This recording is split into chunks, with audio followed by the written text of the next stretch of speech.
morning the FBI showed up at my farm, even the wind felt like it stopped. I was fixing a broken fence near the south pasture when I heard engines crunching over gravel. Not one, not two, 3 black SUVs rolling slow like they already owned the road. My dogs started barking before I even looked up. And then I saw her, Karen, standing behind 2 federal agents, arms crossed, wearing that same smug smile she used every time she thought she was in control. One agent stepped forward. "Sir, we need to ask you a few questions regarding a federal complaint." Karen didn't even wait. She started pointing at my barns, my storage shed, my land, throwing out words like illegal use, restricted property, and public safety risk. She thought she had just ended me. What she didn't know was that my family had been here long before her neighborhood even existed. And by the time those agents left, they were going to realize exactly whose land they were standing on. My name is Daniel Mercer, and this farm isn't just land. It's history. My father bought the first piece back in 1987. Back when this county didn't have paved roads, fancy developments, or HOA rulebooks printed on glossy paper. Just dirt, cattle, and handshakes. Over the years, we didn't just farm it. We built it, parcel by parcel, fence by fence, record by record, every inch documented, every boundary mapped. That gravel road those SUVs drove in on, my father laid it. The barns Karen called suspicious? My uncle built them before her subdivision even had electricity.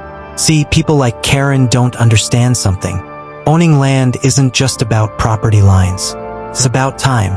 And time was something her HOA didn't have, because her entire neighborhood was built decades after our name was already written across county records. And she had just picked a fight with something far older than her authority. Karen's problem with me didn't start that morning. It started the day she walked up to my fence with a clipboard, white blazer, sunglasses, that tone, like she already owned everything she could see.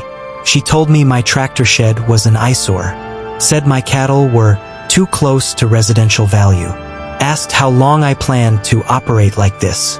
I told her the truth. This land isn't part of your HOA. That should have ended it. Instead, it made things worse. Within days, I started getting letters. Not official, not legal, but loud. Violation notices, community concerns, safety risks.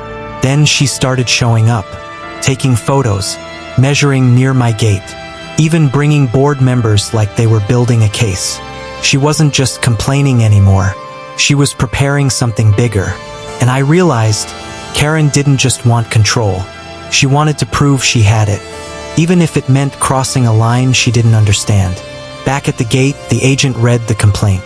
Possible misuse of restricted agricultural land, unregistered storage, interference with access routes. Serious words, the kind meant to shake people. Karen stood there like she was watching a show she paid for, waiting for me to panic. But I didn't. I just asked one question. Which part of my land did she tell you to look at first? Karen pointed immediately. The old storage building near the tree line. And then she started talking again. Faster this time. More confident. More desperate. She claimed trucks came in at night. Said I was hiding something. Even suggested parts of my land might fall under federal review. That's when I knew. She didn't just lie. She built a story. A dangerous one. So I did the last thing she expected. I opened the gate and invited them in. I walked them through everything. The barns, the tanks, the equipment, every question they asked. I answered. No hesitación, no actitud. Just facts. Meanwhile, Karen kept talking, adding more claims, more theories, more noise. And slowly, the energy changed. The agents stopped looking at my land and started looking at her. One of them asked, who originally owned these parcels before the subdivision? I didn't even pause. My family did. That was the moment everything shifted. I took them into my office, pulled out the documents, surveys, deeds, tax records, maps connecting every piece of land going back to 1987. Karen went quiet. For the first time all morning, she had nothing to say, Because this wasn't about opinions anymore. This was about proof. And proof doesn't care how confident you sound. The agent flipped through the papers, then looked at Karen. Did you verify any of these claims before filing a federal complaint? She hesitated. That was all it took. She started talking in circles, blaming residents, blaming the county, saying she believed something was wrong. But belief isn't evidence. They asked for proof, emails, records, anything official. She had nothing. I added one more thing. Camera footage. Photos of her near my fence. Copies of her notices claiming authority she never had. The silence that followed was louder than anything she'd said all morning. Karen wasn't in control anymore. She was exposed, and she knew it. Karen left without another word. No speech. No attitude.